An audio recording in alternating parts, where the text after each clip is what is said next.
Hello everyone, it's me again. Let me get this camera a little better here.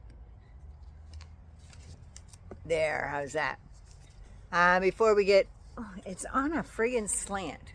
Is that better? If I'm crooked, just watch it laying down or something. Not so great at this stuff.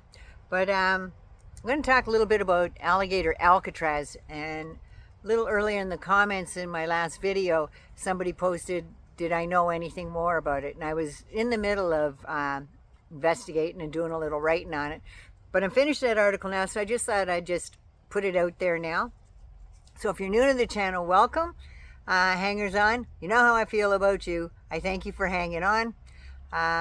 All the ladies out there that are wearing their red lips and painting their finger, I appreciate each and every one of you. But just make sure you tell people that it's a silent protest against the current regime that is trying to take over, and it is your little act of resistance, right?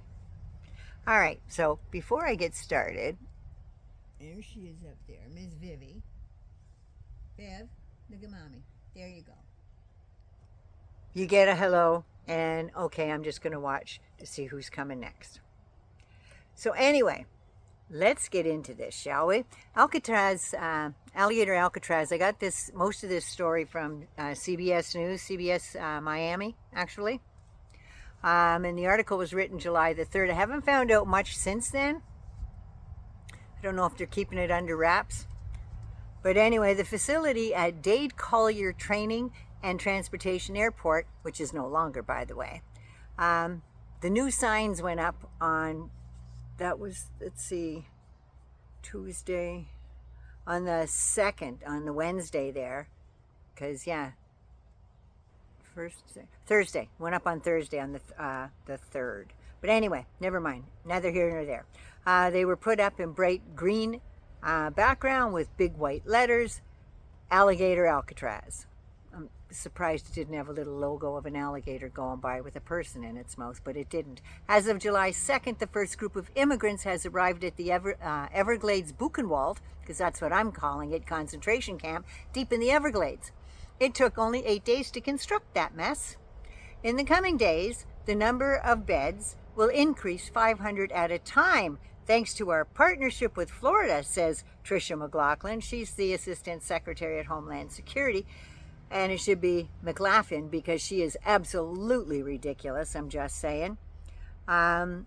Florida's Attorney General James Udemeyer, good name for a concentration camp, gets the prize for this shit because he's the architect and the genius behind this fiasco. And for naming this concentration camp, it will have 3,000 beds in total, apparently moving up to 5,000 because they're going to have 2.0. They built it in 8 days. It's over 10 miles worth of Everglades ground, and it has 200 cameras, 28,000 feet of barbed wire, over 400 security personnel, and will cost, like I've said before, $450 million a year to run. To which Krusty the Goat Killer took from FEMA to pay for the first year. So maybe Texas can get on that and grovel a little for disaster help for that flood. Trump says he'll send help, but he lies his ample ass off on an hourly basis. And there's no truth comes out of his mouth. It's either sarcasm or lies. FEMA has only $625 million for shelter and services programs left. This money is supposed to go to help people who are homeless because of storms or floods. But $450 million came from that fund for their new concentration camp. All immigrants arrested in Florida under the federal government's 287G program will go to the camps. S. More than one. This program is led by ICE, and it allows police officers to interrogate immigrants in their custody and detain them for potential deportation. If you go on a Samsung app, you can find ones about immigration and stuff, and if you're picked up, what to say and definitely what not to say. It has all your rights on there because I couldn't find the ice block one.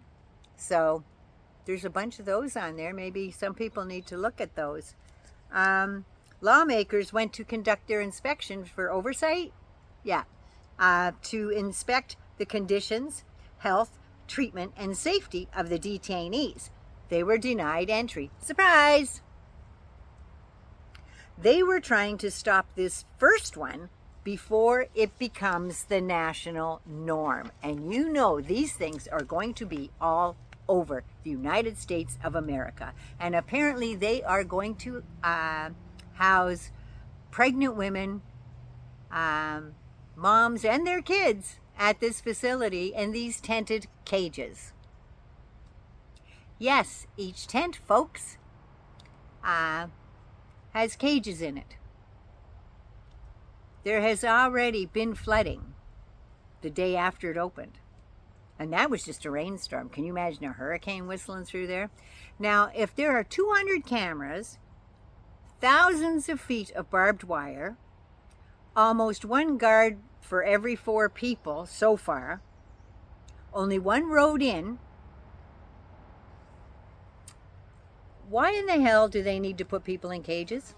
Where in the hell are they going to go? There's only one road in. All you need is a police car barring that road because nobody's going to risk their life going out there with all the alligators and pythons. Just saying. Another way to spend your money. So why do they have to have these people in cages? Because cruelty and torture is what turns their crank. Every time they talk about it, they're laughing and joking. Yep, security guards are alligators with ice hats on. So funny, right? No, it's not funny. It's disgusting. It brings them joy, in my opinion.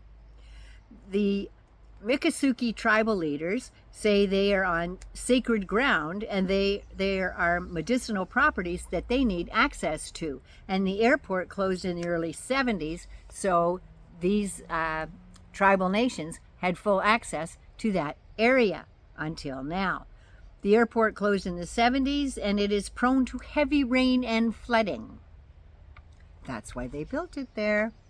Representative Debbie Wasserman Schultz said, when you plunk a flimsy structure like they built out there in the middle of the Everglades on environmentally sensitive land in the middle of hurricane season, as soon as a hurricane blows over that thing, it's going to blow apart like matchsticks, she said. There was not even a hard rain and it started flooding, she said. Emergency management and other Florida officials said it can hold up to winds up to a Category 2 hurricane, which would be winds from 96 to 110 miles an hour. Really?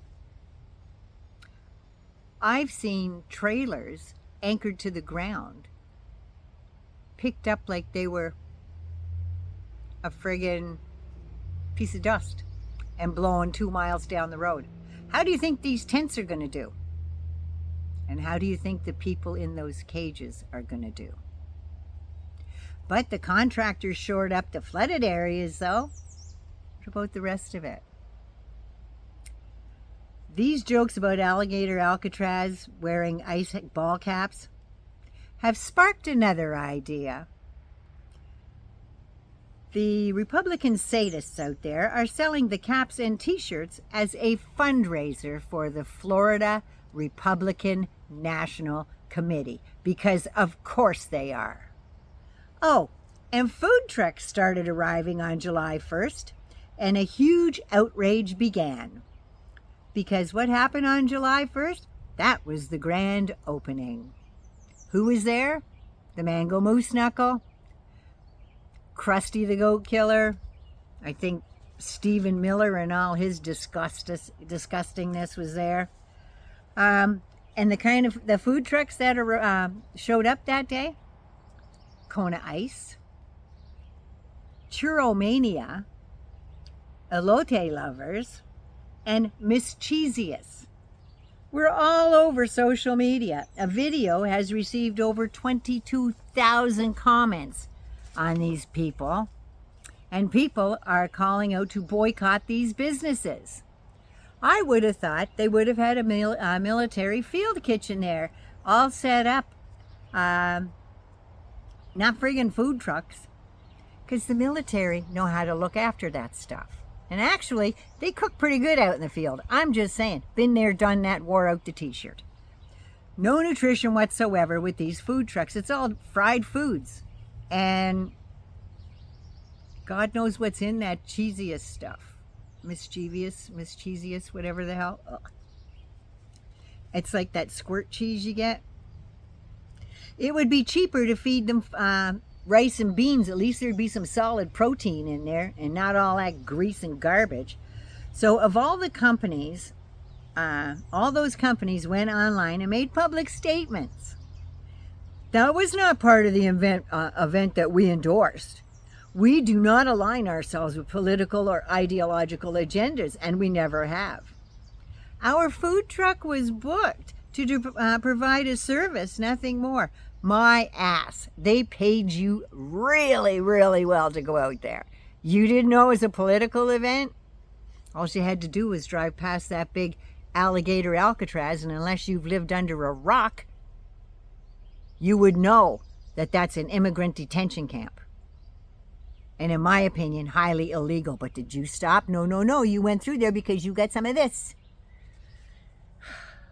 That big-ass Alligator Alcatraz size didn't give that away. You did it anyway. But we thought we were responding to aid in feeding the military at the immigration site. You knew it was the immigration site run by the fucking government, and still you went in there. And like I said, the military can fend for themselves. They don't need you, bitch. That was Mischievous that said that. Those trucks were there for that disgusting grand opening to feed all them rich bastards that are cooking up these atrocious camps that are going to see people die because they are sadistic sons of bitches, every single one of them. So 99 loves you. Be good, be safe. Please take care of you first so you can take care of somebody else. And when you see those trucks, all those companies I said, tell them to go to hell. Tell them to go back to hell. How about that? Anyway, 99 loves you. Mwah. Love me, like me, sharing. Don't forget to subscribe. I love you all. Ooh, mwah, mwah, mwah, mwah. I love you. I just do. I love you. Talk soon.